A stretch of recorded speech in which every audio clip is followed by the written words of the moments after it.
And hello, everyone, and welcome to Blair Engaged, our community update meeting. And we're so grateful that you are taking time out of your evening to join us tonight and spend a bit of time with us. So as Danny said, my name is Mary, and I'm going to start us off tonight, first with an acknowledgement and then some introductions to people and our plan for the next hour or so. So I grew up on the lands and waters that have been stewarded for generations by the Mississauga, or Michi-Sagi Anishinaabe, which is made up of Curve Lake First Nation, Alderville First Nation, Hiawatha First Nation, and the Mississaugas of Scugog Island First Nation. So this is in the area that's known now as Peterborough, but originally called Nogo-Jiwanong, which is an Anishinaabe word meaning place at the end of the rapids. Peterborough is an area where there's a lot of water. So I grew up steps away from the Petroglyphs Provincial Park, which is actually a flat expanse of rock that has about 900 carvings of petroglyphs, or symbolic figures and shapes, mostly of animals and people, which was likely carved by Algonquian-speaking people. And the carvings are thought to range in age from about 600 years to 1100 years old. So I was mesmerized by these, and growing up surrounded by Indigenous communities and their enduring and incredibly strong cultural presence in the area, I did not think much about the conditions under which settlers came to live on the land, including myself and my family. So while my parents still live there on the shores of Bald Lake, I am so grateful to make Cambridge my home now, Blair specifically, because I feel that there's something really special about this place. Cambridge is situated, as you all know, on land along the Grand River, and Blair specifically is where the Grand and Speed Rivers meet. And this is the traditional and unceded territory of the Anishinaabe, Haudenosaunee, and Attawandaron people. Now, I've worked in the environment and education sectors my whole life, and I've had incredible opportunities to work with Indigenous educators. However, it wasn't until more recently when I began working with Indigenous communities in the renewable energy sector that I began to really reflect on where I live and the history of these lands and the future that I want to leave for my kids and my grandchildren. So I learned how to do land acknowledgements as a respectful way to begin meetings. And we did one at our first meeting. And have done them at subsequent meetings. On my path to truly understand truth and reconciliation, I've begun to learn and unlearn many things. And I've begun to realize how colonialism is a current and ongoing process, and about the privilege that I have and continue to have as a benefit and a result of that. And I've become conscious of the ways in which I participate in it every day. And as someone who works in the environment sector, I also think about the ways in which our structures and systems perpetuate global crises like climate change, and the daily role that I play in that as well. So I'm on a learning journey, and there's no prescribed path. We're all here because we care about this land and the people connected to it. And there's no one path for all of us. But I'd like to invite you to take a moment to reflect on what your journey towards learning about and alongside First Peoples means as part of reconciliation, and what that looks like for you. And perhaps to reflect on your lives in relation to the lands and waters that sustain all of us, and the lands and waters that create the connections between us as people and this special place where we all live. So let's just take a moment to do that.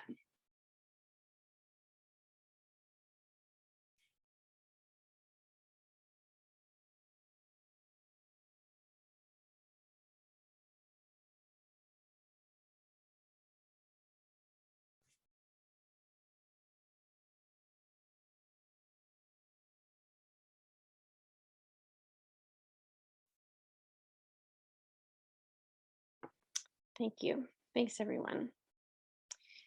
So Blair Engaged is so grateful to be able to work with some incredibly amazing and capable people and organizations. who also work on issues related to land and water protection, including the Small Change Fund, the Water Watchers, and Donnelly Law. And I'm going to now turn it over to Mike Balkwell with Water Watchers, who is, in my opinion, a gardener of ideas, a nurturer of people, and just an overall wonderful human being. So I'm going to turn it over to you, Mike. Thank you. Thank you, Mary. You're making me blush on Zoom. And that was a very warm welcome to all of us and a very mindful land acknowledgement. Thank you, Mary. As Mary said, I'm Mike Balkwell. I work with the Water Watchers in the role of campaign director, and we're supporting Blair Engaged in your campaign to rescind the MZO and to be able to have the opportunity for your the right to be consulted on what happens in your neighborhood. So I'm going to be the moderator for this evening, and I just want to review the agenda briefly. In a moment, Alan Van Norman, who's the co-chair of Blair Engaged, is going to provide some updates and bring us up to date on what's happened since, I think it was July when we all met here online last. I know there's been some emails to inform you, and there's been lots of media, but Alan's going to catch us up and kind of set the context for us about where you, the community, we all are in relationship to this campaign. And after each speaker, including after Alan, I'll facilitate a question and answer session. So if you have questions as Alan is speaking, please put them in the chat box, and then we'll take them all up after his presentation. Following Alan, David Donnelly from Donnelly Law will set out the legal options that the community has. And similarly, there will be question and answer period after that. I'll then be highlighting the action plan that the Blair Engaged leadership has pulled together and be describing to you the things you can do starting tomorrow to help rescind the MZO. In the middle of that conversation, Tim Armstrong, the taking action will talk about the legal options and the other activities up to that. And then Tim Armstrong is going to join us to describe a new thing we're thinking about, but that we want to check with you first to see if if you support this, if we have a mandate to take that action. Following that, we're going to do some fundraising. We've got very good news that the Blair Engaged reached out to neighbors in the community and has received commitments of $20,000 prior to this meeting. And it's our objective to see if we can raise an additional an additional 20,000, a matching amount of money in commitments from this meeting to enable the action plan we have for going forward. After that, Mary McGrath will return for some closing comments. Now, if you've been in a meeting before with me, you know I always like to ask, are we at the same meeting? So, you know, you can put your hand up or you can say something in the chat box. That's the agenda we have planned. And again, I remind you, please put your questions in the chat box to be sure that they get answered. Alan, can we call you to the virtual stage and to the virtual microphone? Did that work? There we go. I can see myself anyway. Thanks for the introduction. You know, as mentioned, my name's Alan Van Norman. I'm the co-chair of Blair Engaged. It's not a job I ever saw myself doing, but it's something that became a necessity earlier this year. As mentioned, I'm going to go over a brief history of what our collective efforts have been and provide some insight into our logic for moving forward. I'm going to give a quick summary of our relationships with other stakeholders. For some of you, this is going to sound like, oh, I've heard this before. Others, it's going to be brand new. And I'd like to point out to everyone that we're always picking up new information about things that have happened in the past that we weren't aware of at the time. And for that reason, I'm going to start at the beginning. So if we could move on to the next slide, please. We used to think the beginning started in April, but in fact, for the city of Cambridge, it started in January. Now, the way this slide is set up, you can see that it's kind of a ledger with the city of Cambridge action and Blair Engaged action on both sides of the ledger. For me, this story is mostly about the city of Cambridge. There are other players, the province, the region, the developer Broccolini, the client Amazon. But the main focus of our presentation, or my presentation tonight, is about the city of Cambridge. So ever since January, the city's been collaborating with Broccolini, and that's basically been a secret. Those collaborations were not visible to anyone outside City Hall. On our side of the ledger, we really didn't know anything was going on, so we really did not have any action in the period of time, January to March. So if you could move on to the next slide, please. This Jeremy Bentham guy was an 19th century English philosopher. He coined a phrase that really could be applied in the case of Cambridge. Secrecy, being an instrument of conspiracy, ought never to be the system of a regular government. But it seems that that's exactly what the city of Cambridge is doing. And it would be great if Jeremy Bentham was alive to do a case study on the city of Cambridge. Now, in case you're wondering, I didn't find this myself, it was given to me. Next slide. Starting in April, we had a very busy month. You will all recall that on April the 6th, Council passed a motion to, they say, support Broccolini's MZO. But in fact, it's the city that requests the MZO. The city effectively owns the MZO. The city has spent most of the time since April trying to make it seem like it's the province or the developer that own the MZO, but in actual fact, it is the city. On April the 7th, at 9 o'clock in the morning, we phoned Donna Reed to find out just exactly what happened. You'll all remember that Donna Reed's our Ward 1 councillor. She told us that City Council was blindsided, never saw this coming. It's a provincial matter, it's out of the city's hands. Too bad for Blair. Those words are pretty much a quote from our own city councillor, who, if you're like me, I expected my city councillor to look out for my interests, not some developer's interests. Now, each one of those things that Donna said, well, the first three are wrong. The fourth one's correct. Too bad for Blair. City Council was not blindsided. They knew since at least January 19th that this matter was going to come to council. It's not a provincial matter.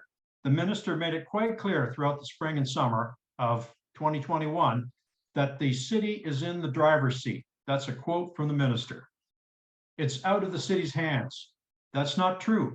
The city can request that the minister rescind the MZO at any time. The only thing that's right about Donna Reed's phone call to us, was that it is too bad for Blair. Now, all of the councillors, I suspect, were misled to some extent to get to the April 6th vote. After talking to Donna Reed, we talked to Jan Liggett, who expressed some concern that no one in Blair had been contacted at all. And because of that, at the very next council meeting, Jan made a motion to reconsider the MZO. If you watched that meeting, and many of us did, you will know that that motion was soundly defeated in what looked like a premeditated attack on Jan Liggett. Throughout April, we sent letters, we sent emails. Basically, we're trying to get acknowledgement that, hey, we're here, we have an interest in this, and we should be heard on this matter.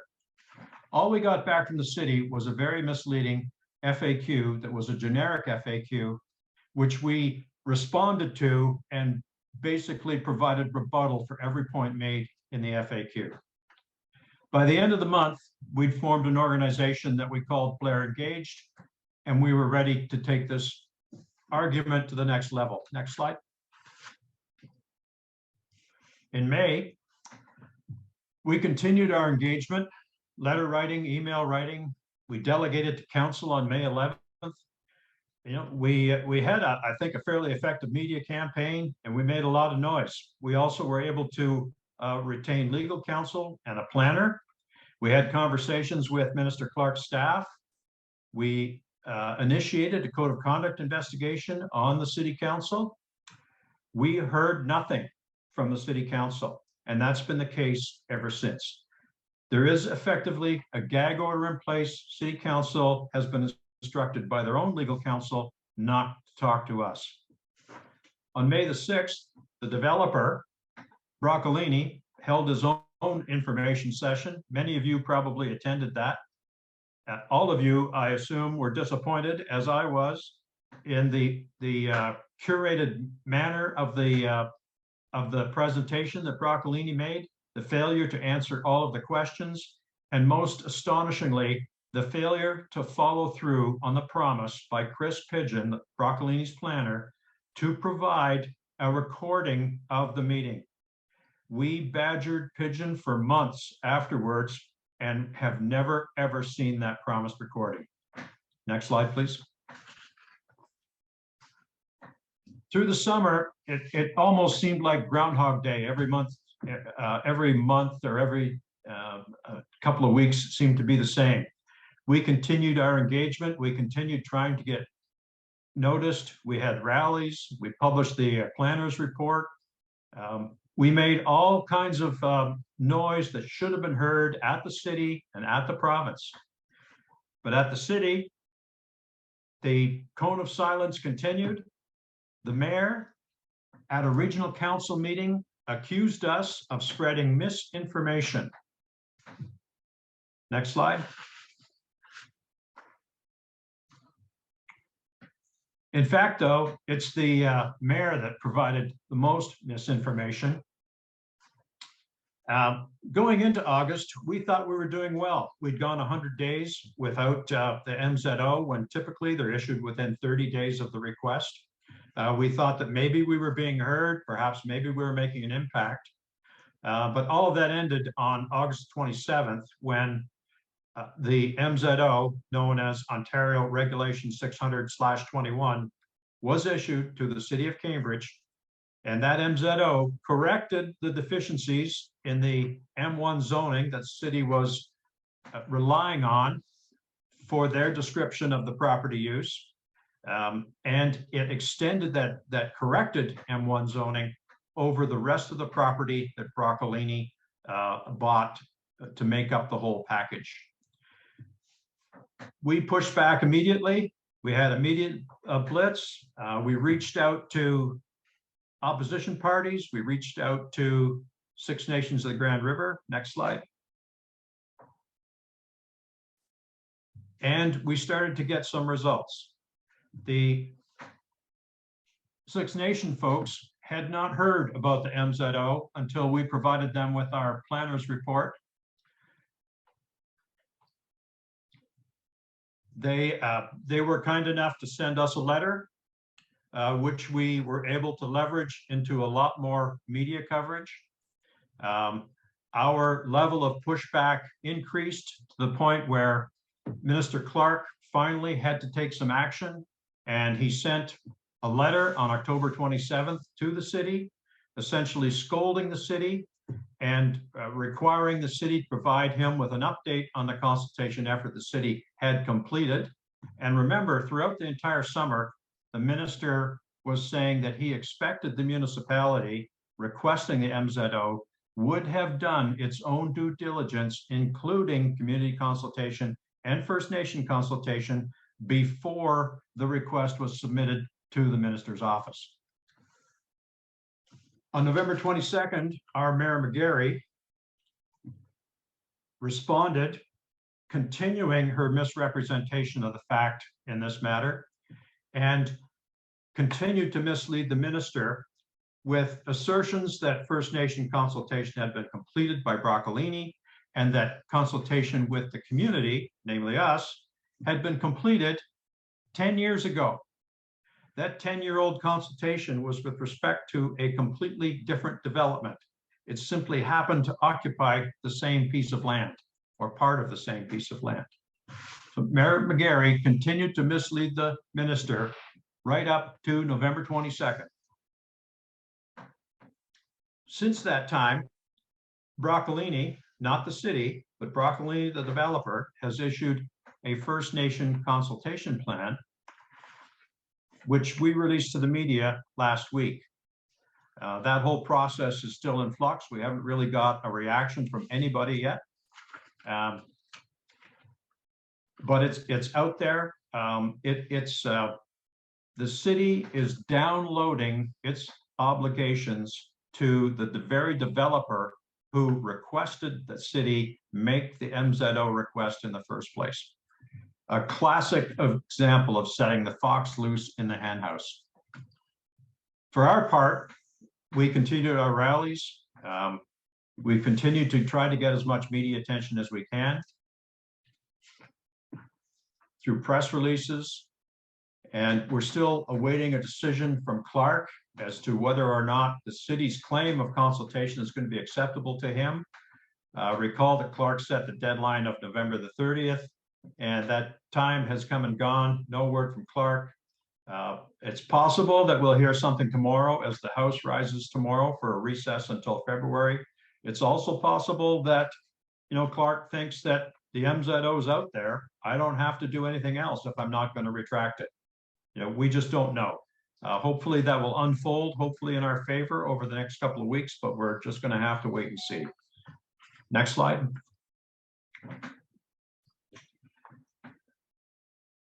We have relationships with all of these groups here.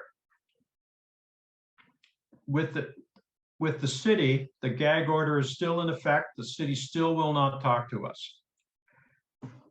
We're trying to manage that relationship by locating a back door. That is, we're trying to make informal contact with any counselor who will talk to us. So really what we're trying to do is gain backdoor access so that the front door can be opened up for us. Right now, our only opportunity to comment on anything that goes on is to delegate to City Council. If you've ever been a delegate to City Council, you know what a frustrating activity that is. You get 5 minutes to try and make your case to a group of people who really aren't that interested in listening to you. If you watch them while you're delegating, you will see that they're busy watching other screens. They're not really paying attention. And that's because their mind's already made up and they're just letting you talk to say that they let you talk. So the delegation to council is not meaningful consultation. It's not consultation that occurred before a decision is made. It's essentially an appeal after a decision is made.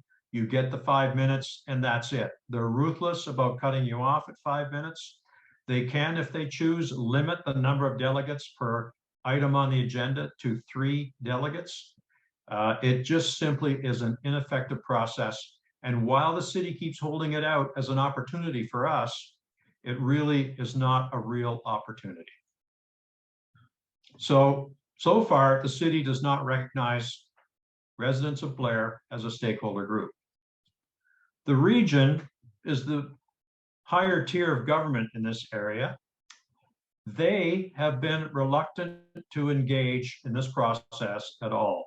We do have backdoor connections to regional councillors. We do know that they are, on a personal level at least, rather dismayed with the behavior of Cambridge City Council. Organizationally, politically, they have no real authority to make or enforce any decision on the city of Cambridge. The region, however, will need to approve the Heritage Impact Assessment and the Transportation Study. The Transportation Study comes into play because the site will have access from 2 regional roads. That will be a very serious consideration for the region. The province has given us mixed messages throughout the entire summer.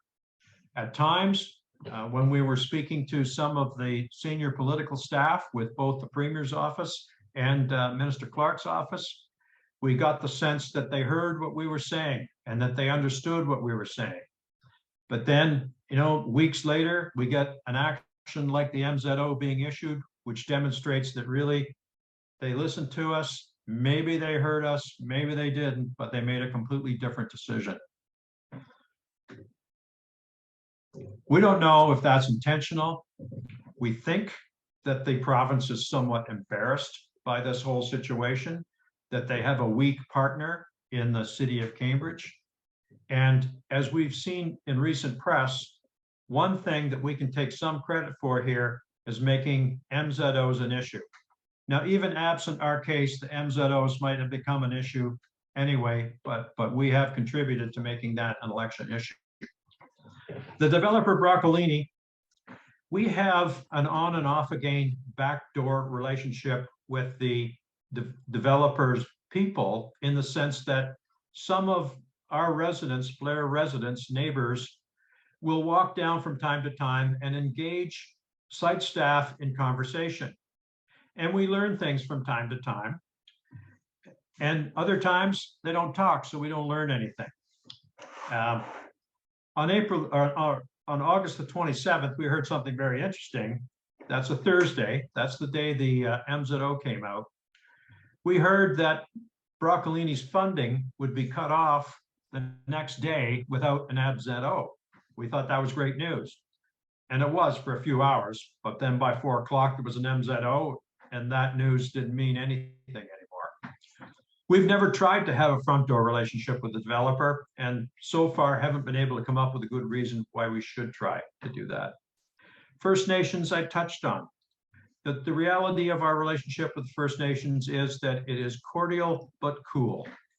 First Nations have a long list of bigger problems. Blair, while they agree with our interpretation of the undemocratic MZO, they agree they should have been consulted, they have other problems that have a higher priority for them. And so while they support our position in concept, translating that conceptual support into action may or may not occur. It may be that we get enough momentum that they decide to join in. It's also possible that they're just going to sit on the sideline and watch what we do. So that's kind of summarizes our relationships with the main players, the other stakeholders. You know, we want to be considered a legitimate stakeholder. Let's move on to my last slide now and talk about accomplishments. When you read each one of these, and I'll let you read them, I won't read them all. Individually, they don't amount to a lot of progress, but collectively, the fact that we have been able to slow down the developer schedule, and remember his original schedule in the presentation to City Council on April 6th was that they would be operating this facility next August 2022. That clearly is not going to happen. They're clearly not going to be ready for an August 2022 opening. What that does for us is give us more time to try and create additional influence at the city and at the province to try and get our concerns heard and addressed. And that is a sudden end to what I'm going to say. So I'll turn it over to Mike to try and get the questions sorted out. Thank you, Alan, for that clear and comprehensive presentation. I'm going to ask if people have any questions to put them in the chat box.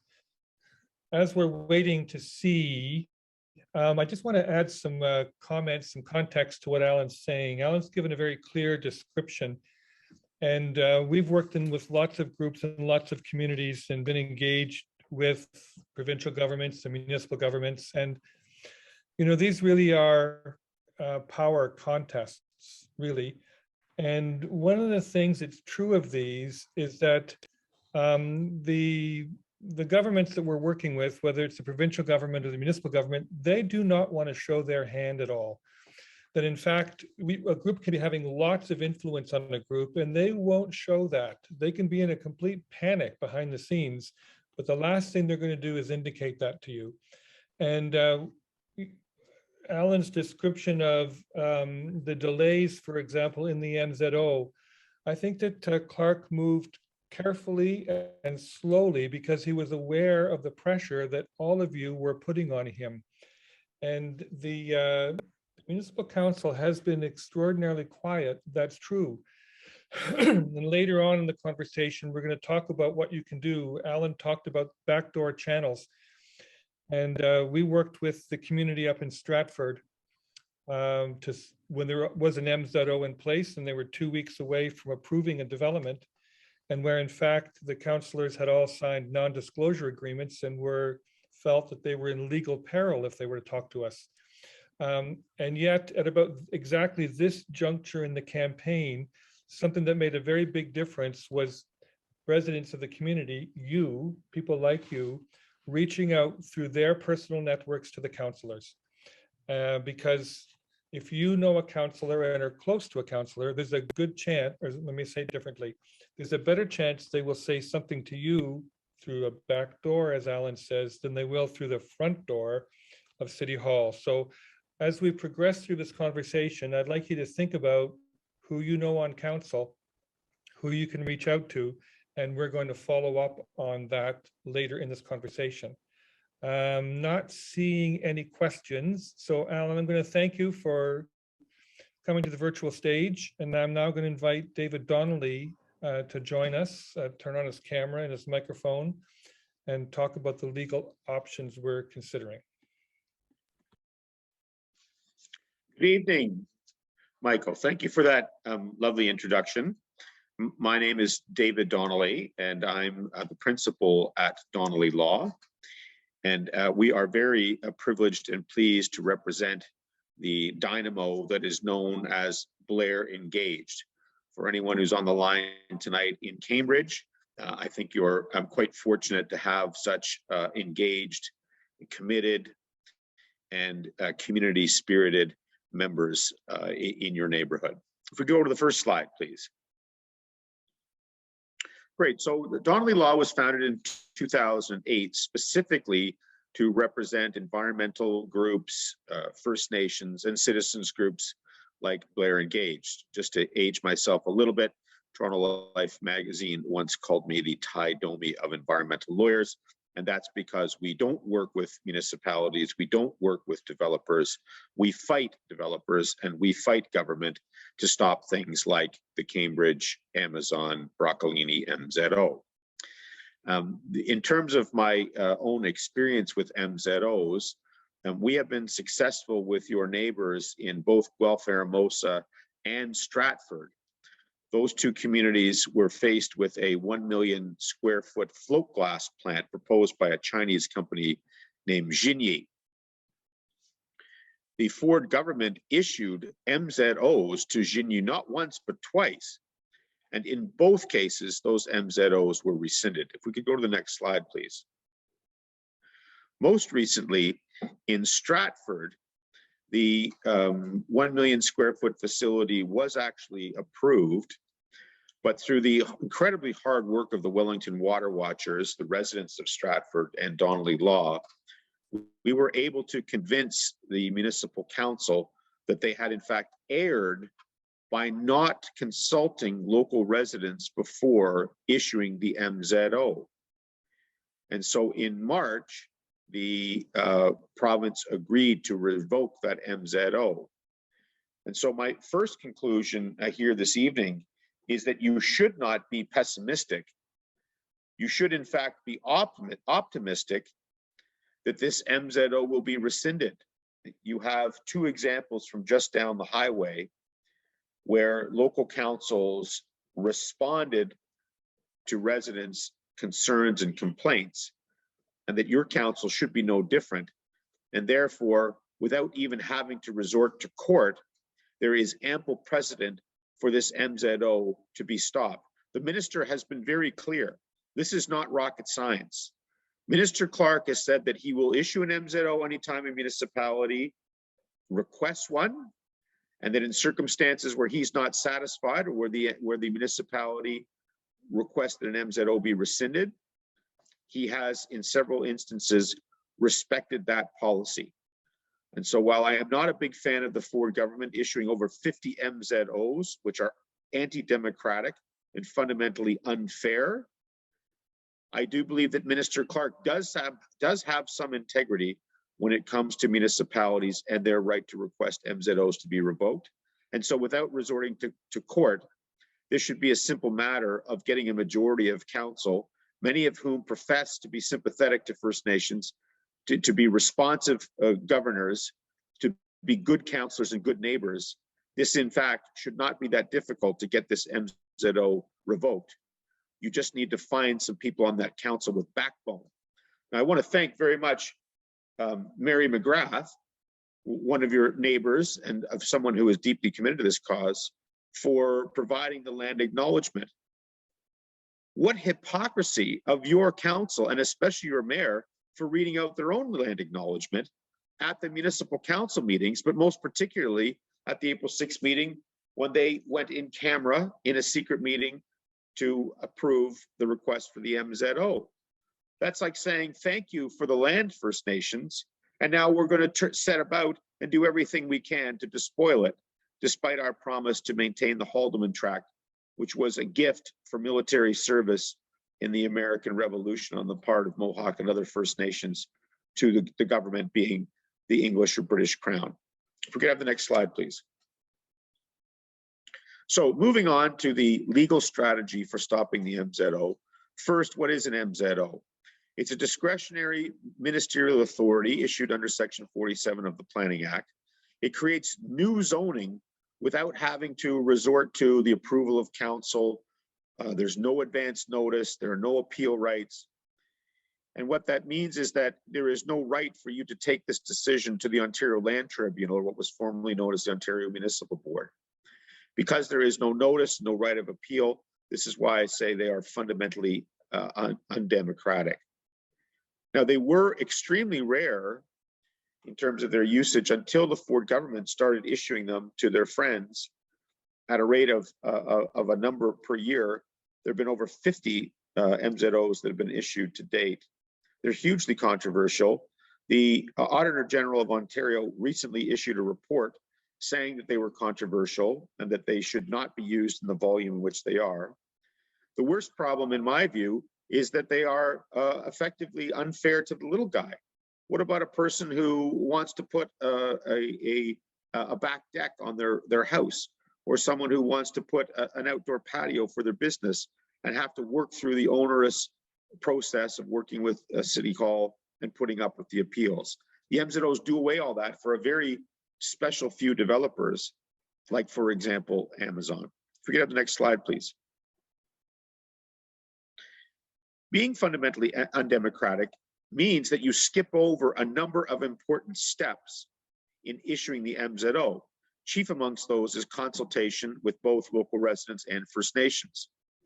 Now, in a very similar circumstance, the Ford government issued an MZO to permit what's called the Orbit, which is a massive proposed new town on the shores of Lake Simcoe.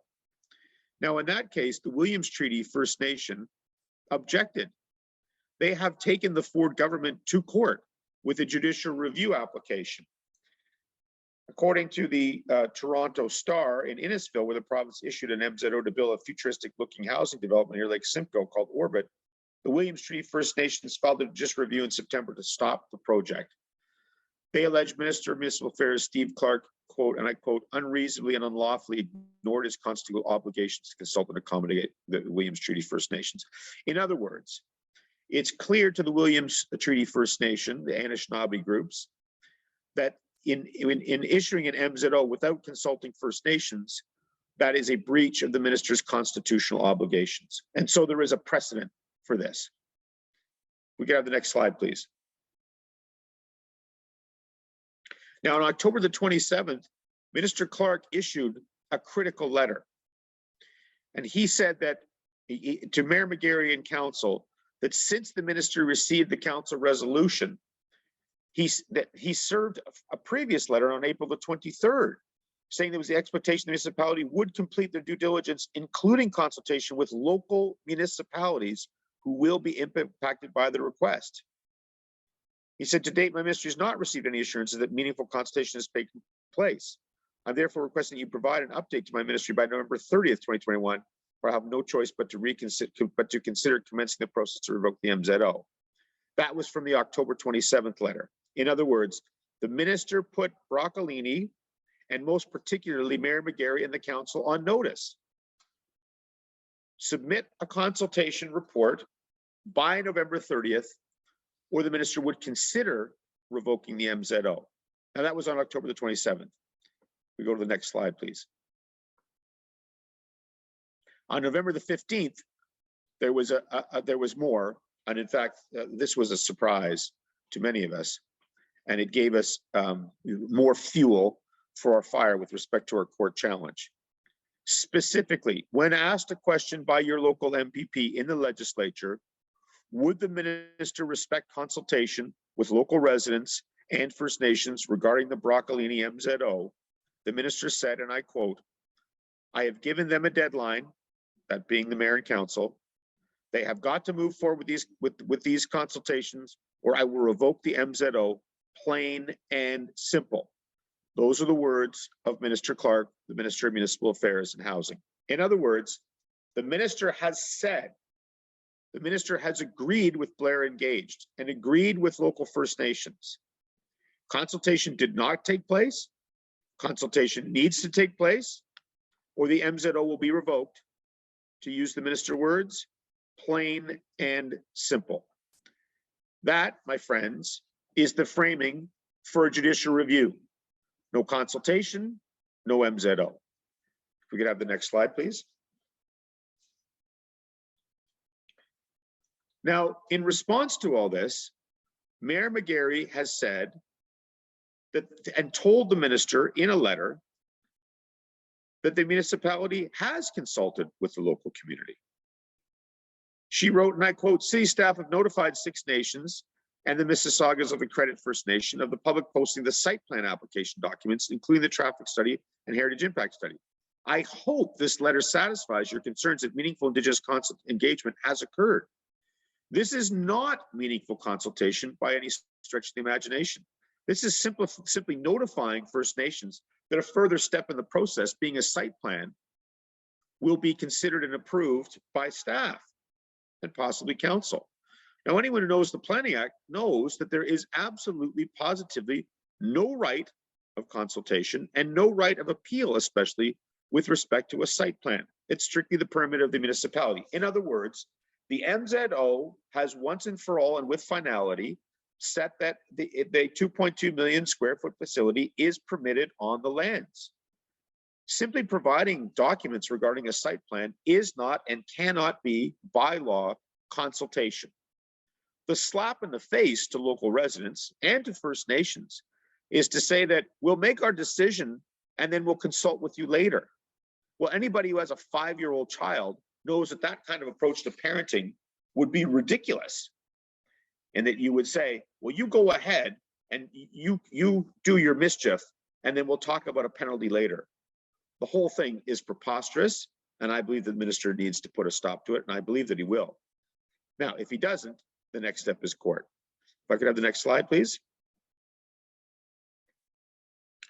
Now, extraordinarily, a secret document was leaked to Blair Engaged.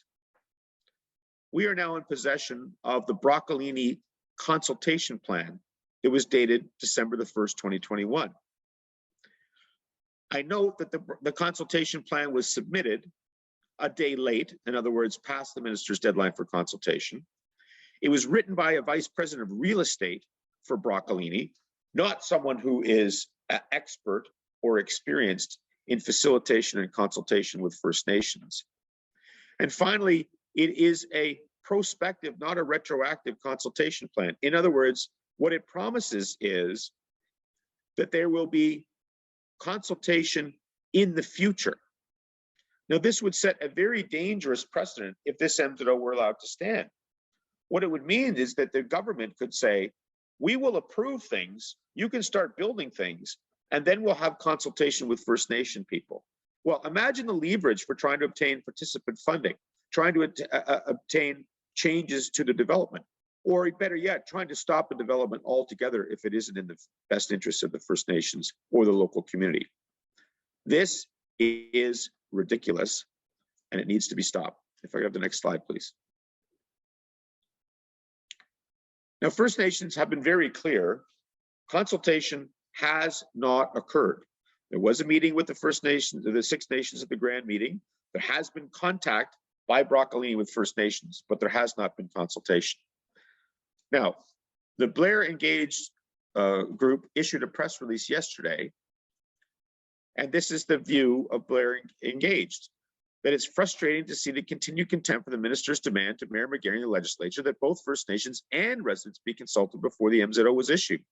Consulting First Nations before decisions are made is the law in Canada. It's not the Court of Appeal, it's not the Superior Court. There are multiple Supreme Court of Canada decisions that says the consultation must occur before any irrevocable decisions like an MZO are taken. Now, in my view, the question is, your question most likely is, what can Blair Engaged do? And there's two things. The first is that Blair Engaged may go to court by way of an application with respect to a judicial review of the MZO. Local residents were not consulted as promised by the minister. Second, Blair Engaged can go to court and complain to the court and seek a remedy, which would be quashing of the MZO for failure to consult First Nations. Now, most of you are probably aware of the Truth and Reconciliation Commission that went about and examined and investigated the horrible tragedy of the residential school program that was inflicted upon First Nations in Canada. Coming out of that investigation, there was a plea on the behalf of the commissioners that all Canadians take responsibility for truth and reconciliation. And that means not only respecting and commemorating the children that were murdered in the residential school program, but also taking action in your own communities to ensure that those types of things don't happen again, meaning depriving First Nations of their rights, failing to consult First Nations, failing to accommodate the rights of First Nations. And in the Haldeman Tract in particular, nothing could be more compelling than having local residents stand up for their First Nations neighbors.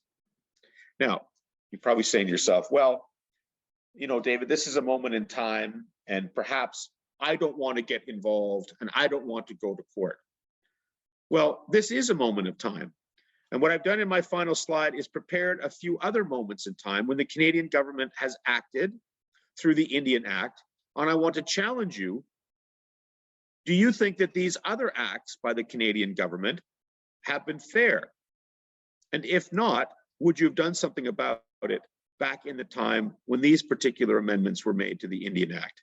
I use this as an analogy to say that the MZO that was issued without consulting First Nations, particularly because it is in the Haldeman Tract, ignoring local residents and ignoring First Nations, I put this MZO on par with some of these previous historic Indian Act amendments.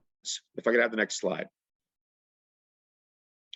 In 1885, the Indian Act was amended to extend the ban on the potlatch and dances that outlawed all dances, ceremonies, and festivals that involved the wounding of animals or humans or giving away money or goods. We did that as Canadians. In 1914, the act was amended to require that Western Indians seek official permission before appearing in Aboriginal costume in any dance, show, exhibition, stampede, or pageant. We took away their right to wear their ceremonial dress. In 1930, the Indian Act was amended to prevent a pool hall owner from allowing entrance to an Indian who, by inordinate frequenting of a pool hall room, either on or off an Indian reserve, misspends or wastes his time or means to the detriment of himself. We did that. We banned First Nations from pool halls by law. And in 1936, we amended the Indian Act to allow Indian agents to direct band council meetings and to cast deciding votes in the event of a tie. In other words, when First Nations had their band council meetings, if council was split, it wasn't the chair or the grand chief that made the decision on behalf of the First Nations on reserve. It was the Indian agent, who in some circumstances was the very person who was selling off their rights in the first place. So I'll leave you with this thought, which is to say, this MZO can't persist. It shouldn't persist. In my opinion, it's obviously illegal. Local residents weren't consulted and First Nations weren't consulted. I believe it is the obligation of every Ontarian to stand up against this particular MZO, the way it violates everyone's right to consultation. And I believe, based on the presentation that I've shown you tonight, including the minister's own words, I believe that this in front of a court would be a slam dunk decision. Thank you very much, Blair Engaged, for allowing me this opportunity to address you this evening. Thank you, David. Now, I know that shortly you have to go to attend another meeting online, but we have one question in the chat box that I want to put to you, which is this, from Cam.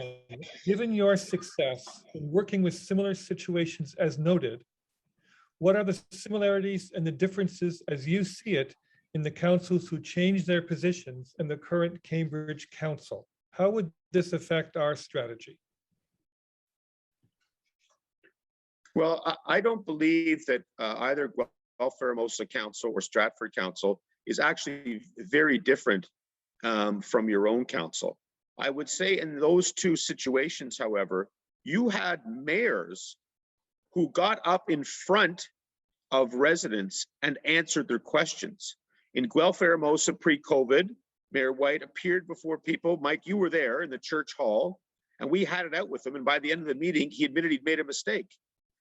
In the case of Stratford, the mayor there got online in a town hall very similar to this, heard out the residents, and essentially confessed that it was a mistake to pass the MZO in a secret meeting without consulting local residents.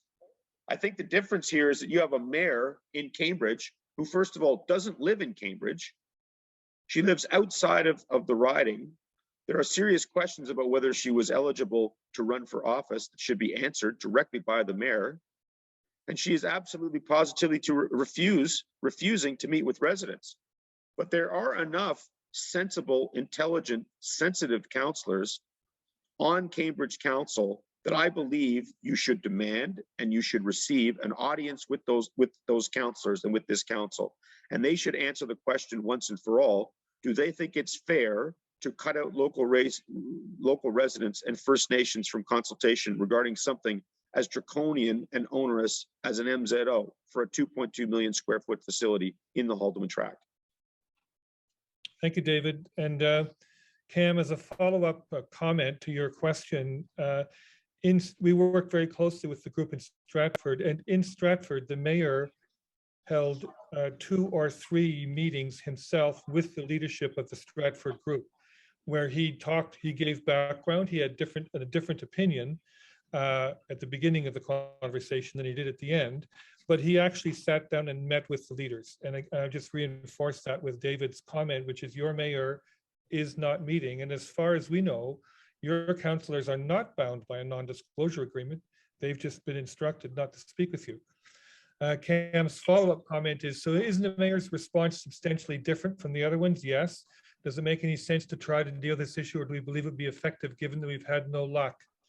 And I think this is going to take us, Cam, to the next part in terms of our taking action. And David, I just want to be a good steward of your time. I understand you have to join another meeting. Is that correct?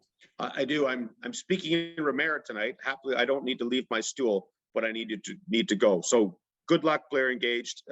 Keep up the great work. You will stop this MZO.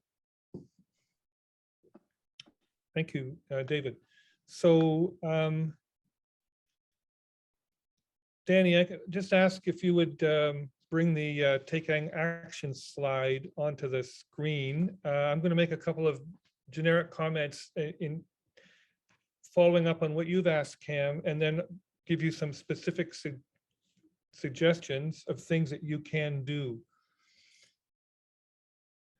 As to connect to my earlier remarks, your mayor and your council, like many politicians in many places who make a decision that's not popular with the community, are going to try and ride out the storm by saying nothing and by ignoring you. And there's a quote, I'm not going to get it exactly right, but sometimes you have to hit a rock 1,000 times before it cracks. And that's what we're in the process of doing. That's what Blair Engaged, your leadership, and that's what you as a community have been doing for the past few months. And as I mentioned earlier, that constant pounding is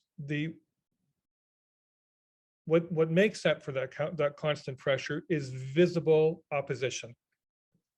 And you've had visible opposition in the terms of many, many rallies at the roundabout and other places. You've had visible opposition in terms of the lawn signs in terms of the terrific media that you're getting. There's a petition that's been circulated, which has doubled in the last 2 weeks from being 10,000 signatures to over 22,000 signatures. That's change.org. And maybe somebody can put that petition link in the chat box, and you can circulate that to your friends and family and through the social networks that you have. And that your pressure forced, no, I shouldn't say forced, but Belinda Carl-Harlios on your behalf got up in the House and asked a question which put Steve Clark on the spot. He made a public statement that he'd given the council a deadline. That was followed up with a question to Premier Ford in a press conference. And I just can't tell you that how rare it is that a question like that of a local nature gets put to the Premier in the media like that, got the attention that it did. So all of this is the positive result of all the pressure you've been putting on. I know that you wished that pressure would result in them turning to you and saying, we hear you, you're right, we're wrong. It's very, very difficult for politicians to say they're wrong, even when they're in the wrong. So it's very, very important to keep the pressure on. They're just hoping this is going to blow over. And it's really important that we not let it blow over. I'm going to go to the next slide, please, Danny, and talk specifically about things you can do. And the way to do all these things are listed on the saveblair.com website under the Get Involved tab. I'm going to speak to these. The first one, and the one that's very, very important, is to call your counselors. Now, the last person in this situation, apparently, who's going to talk to any of us is the mayor. But I'm thinking of Cam's question. In our experience in other communities, as the pressure builds, the counselors start to get nervous. This is especially important as we head towards the municipal election next fall, and they likely want to be re-elected. So there's a good chance that they're feeling nervous about this and really wondering whether or not they should do something to rescind the MZO. You have relationships with these counselors. Either you'll know them directly, or you'll know somebody who knows them, or you'll know somebody who's in their family.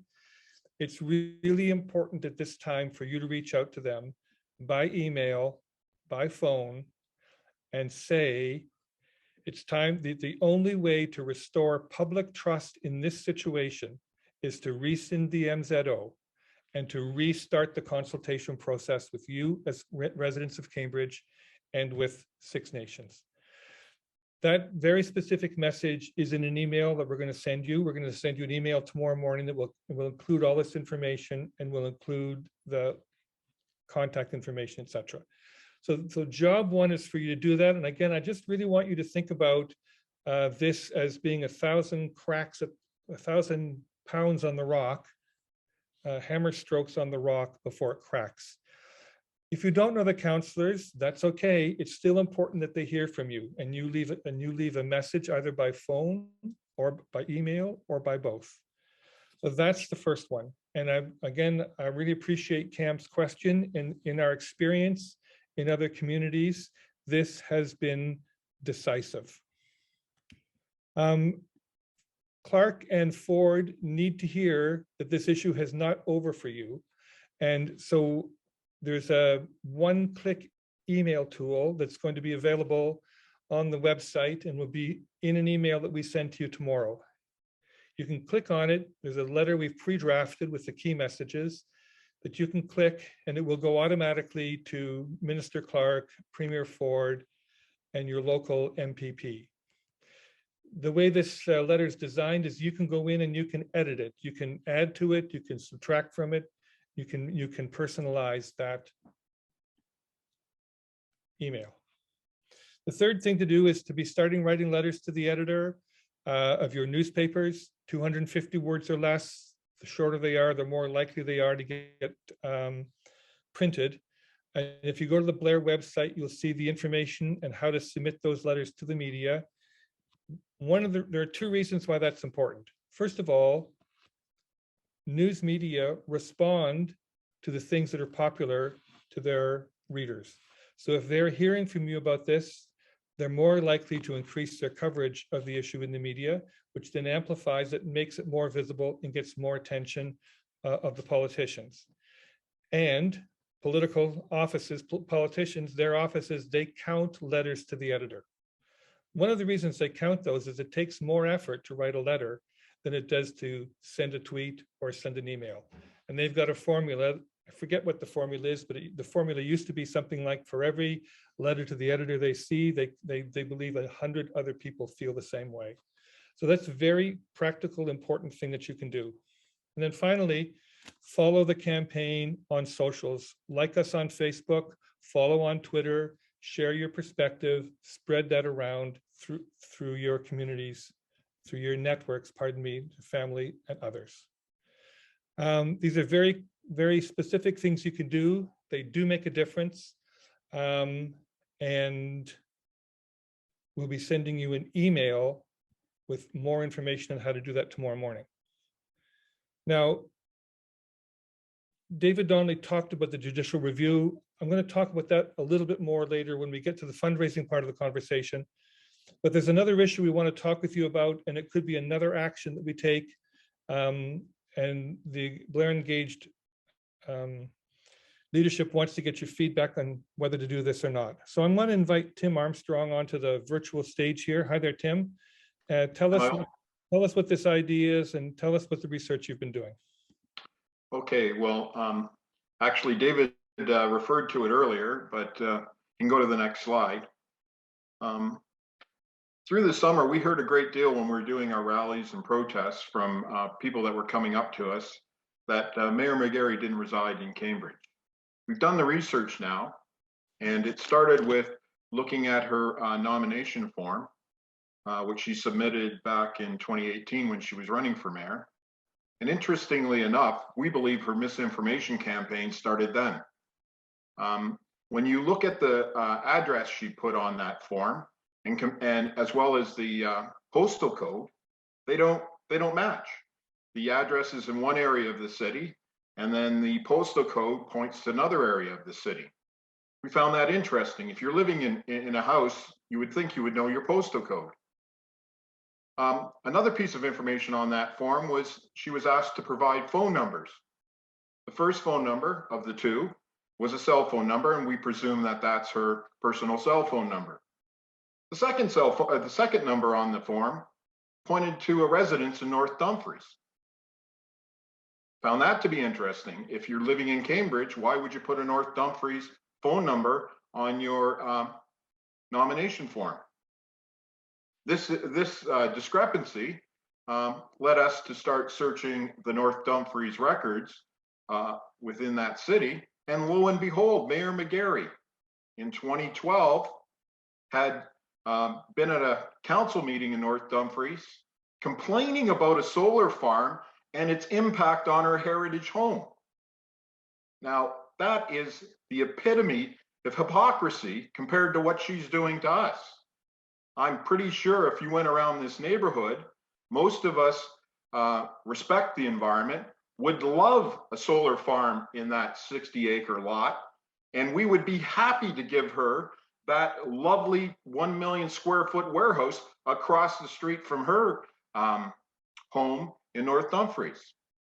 So what did we do about that? We approached the city clerk to try to get to the bottom of this. Several emails back and forth. The final email was, trust me, she qualifies. She rents property in the city of Cambridge. We couldn't get any clarity on whether or not what the nature of that rental was and how that qualified her to be mayor of our city. Then we approached the integrity commissioner and got absolutely nothing from him, not his jurisdiction. However, he did tell us to contact the Ombudsman of Ontario, which we did. In a discussion with the Ombudsman of Ontario, they said that they can only look into things that were process related, and because there was no process they violated against us, they couldn't look into it. However, after explaining the situation to them, they've offered to, advice to us on two paths we might take. One path is to file an FOI asking for that information. And the ombudsman believes that that information should be provided to us because that is a question about her qualification. The second option is to take them to court because we believe the nomination form was filled out incorrectly and shouldn't have been accepted by the clerk at the time, who isn't the clerk currently. Anyways, that's where we stand with Mayor McGarry, and we have a, I'll turn it over to Mike and he's gonna take you through this a little bit more. Thanks, Tim. First of all, I just want to ask the audience, if you have a question of what Tim's been saying, any questions about what Tim's saying or what we talk about next with respect to this, if you'll put it in the chat box and we'll do our best to answer it. So, as Tim has described, there's a question about whether or not the mayor's eligible based on residence. The city clerk is saying, we've looked at it and we've made a decision that she is eligible, and they're satisfied. And the ombudsman's advice was to file a freedom of information request, which David Donnelly has done on behalf of the group.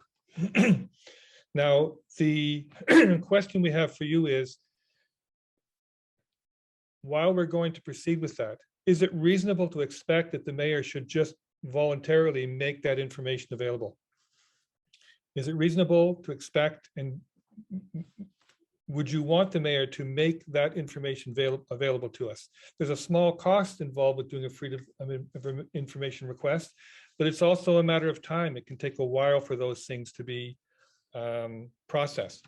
So I think we're going to give you a poll here. I think it's a poll we're going to put in front of you to see whether or not you think it's worthwhile to make a public request on behalf of Blair Engaged, that Blair Engaged make a public request of the mayor on behalf of the community to voluntarily make public the information that discloses whether she's eligible to serve as mayor or not. This is information that should be on her nomination form. Tim, I'm just going to ask you for a second here as the poll gets organized, that just describe the issue around the address. I think your understanding is that the address she's using to qualify her residency was the location she had for her campaign office. Is that correct? That's what we've heard from members of the community, that she used it for a campaign office. So it would seem to be a pretty questionable grounds whether the office that was where her campaign was, her campaign office, qualifies as a residence or a property to make her eligible to be mayor, particularly if there's been no use or access to that location since then. It's interesting, you may have seen a story about the mayor of Brockville recently. The mayor of Brockville lived in Brockville. He and his family chose to buy a home outside the boundaries of Brockville. And when that was brought to his attention, he resigned.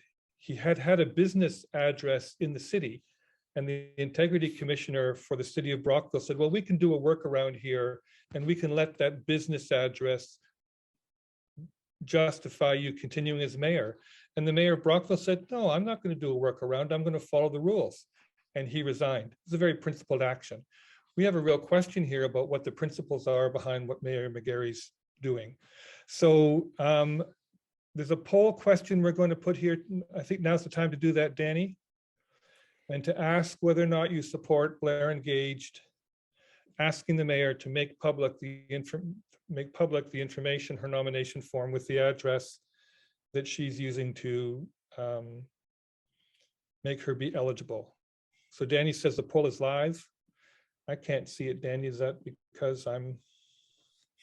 Yeah, you can't answer as a host. It skews the results, Mike. Sorry. Okay, so Danny, you let me know when that poll is over and how you're going to share the results with us.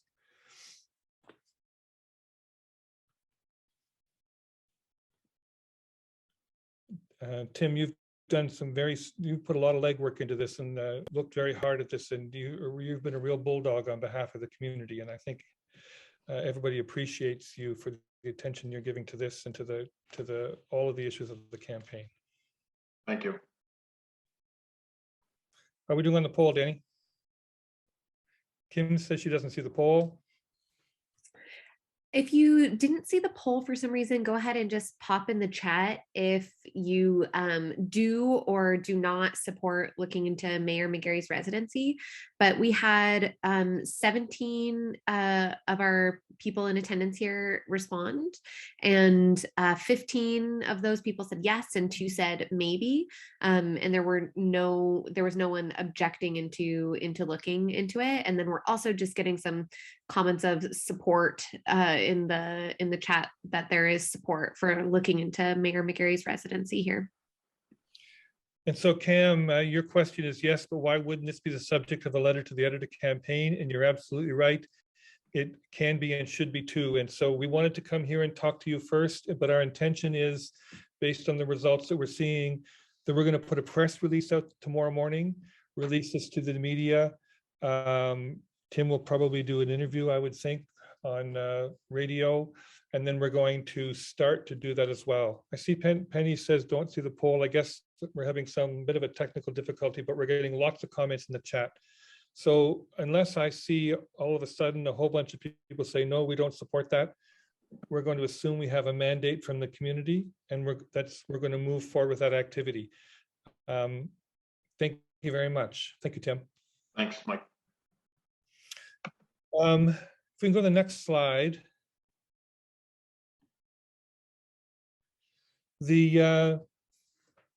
David has talked about court action, about a judicial review on 2 different lines of how that could proceed forward. I won't try and restate that. He made his presentation. And there's also a number of activities that Blair Engaged wants to take action on in order to ensure there's persistent, clear, visible support, visible public support for your demand to rescind the MZO and to oppose that MZO. So you made back in July, we had a fundraising meeting like this. You and the community were very generous, and the funds that you provided have allowed Blair Engaged to put on the campaign they have until this point. It's time to kind of refill the gas tank, and we anticipate that the next few months of generating media and visible public support and preparing for a judicial review would require about $40,000.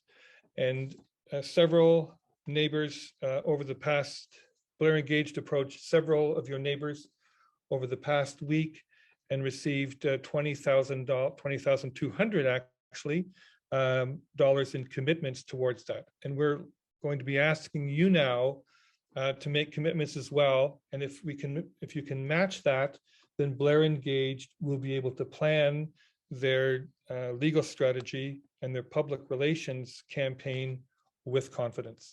So I'm going to ask now for you to make a commitment, make a pledge of funding in the chat box. The place you make the donations with a small change fund, we're going to put that link in the chat box as well. And you do earn a charitable tax receipt for any donations there. If you want to make a pledge, but you want to do that anonymously, you can send a direct message in the chat to Danny, and we'll record that. So what I'd like to do actually is ask for pledges right now, and we're looking to raise $20,000 in matching amounts, and I'm wondering if there's somebody on this call who would pledge $2,000. $2,000 would represent 10% of what we hope to raise tonight as a matching amount. You can pay your pledge in installments. It's important for the Blair to know what resources they have to work with, so they have confidence in making their plan. I don't know if I can get Mary to come on here for a minute with me and talk a bit about the securities benefits and what the tax benefit of that is. Mary, can you speak to that? Yeah, sure. So we have a brochure that we can provide that actually outlines it in detail. But if you donate stocks or securities through a small change fund, we're set up to do that through National Bank Financial. And they will take care of the entire transaction.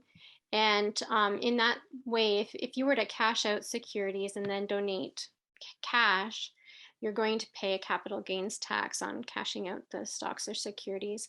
However, if you donate the stocks or securities directly, you do not incur any kind of capital gains tax. So the recipient of those security or stock donations actually gets the benefit of receiving a greater amount, and then you get the benefit of not having to pay that capital gains tax of having to cash those out first and then donate cash. So it's a good way to make donations in a way that if you have that option. Not everybody has that option, but if you do, it's a good way to make donations to your favorite charitable causes. And I can provide additional information for anybody who is curious about the details. Thanks, Mary. And maybe we'll post that on the website as well. Okay, folks, we appreciate your attention tonight. I'm hoping you'll still be thinking about donations. We're going to send an email out to you, which will include all of the actions that you can take, and will include the in contact information for your mayor and for your councillor, the letter that you can send to Steve Clark and Premier Ford, the information on submitting letters to the editor, and the links for making donations. It really is important that the Blair Engaged have your support so they can plan with confidence. Please talk with people in your household and consider making a pledge. And as we mentioned, it can be, those donations can be made over time. And Mary, I'm going to call you back to the virtual stage for some closing comments. Thanks, Mike.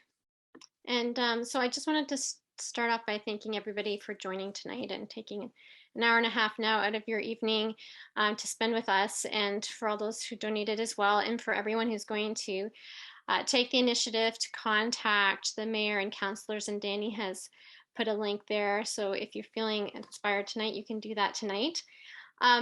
So I just wanted to go back to something David had said before, that this provincial government has handed out more MZOs in the past 2 years than the previous 25 years.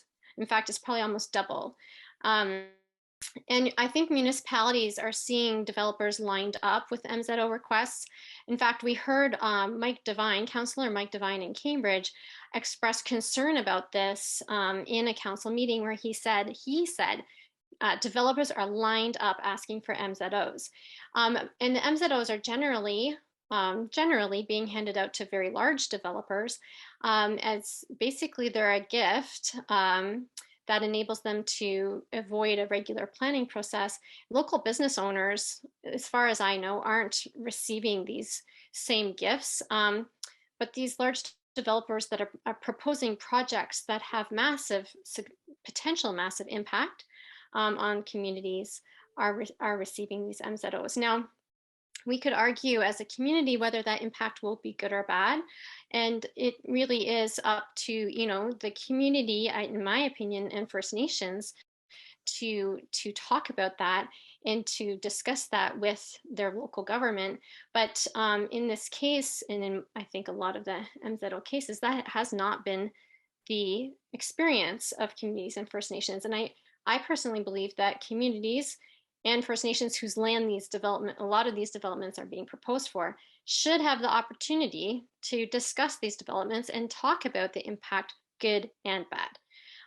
Now, there are, as we heard, regulatory and well-established planning processes for a reason in communities.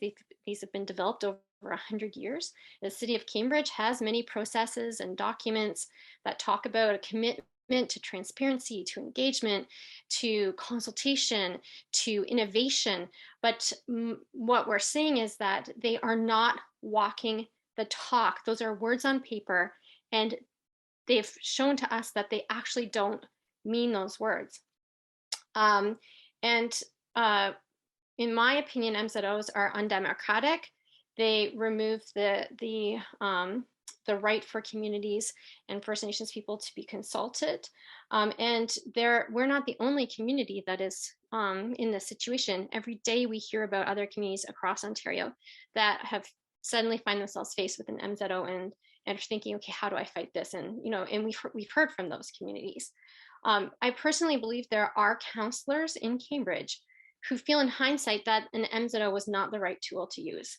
And perhaps they wish they had asked more questions, done more research, or at least given the decision a bit more time.